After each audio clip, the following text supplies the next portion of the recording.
If CCPT melts, renew the fuse, resume traction.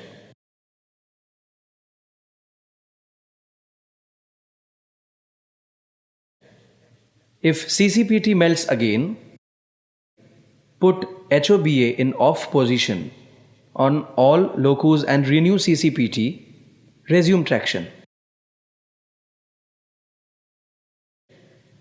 If CCPT melts again, clean fuse holder and replace CCPT.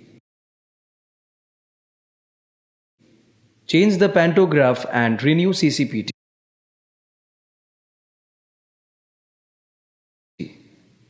If unsuccessful, try from other cab in SU, rear loco in MU, consist.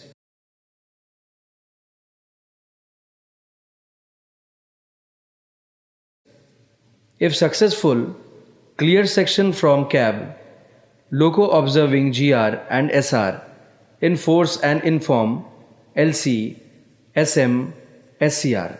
If unsuccessful, request for assistance.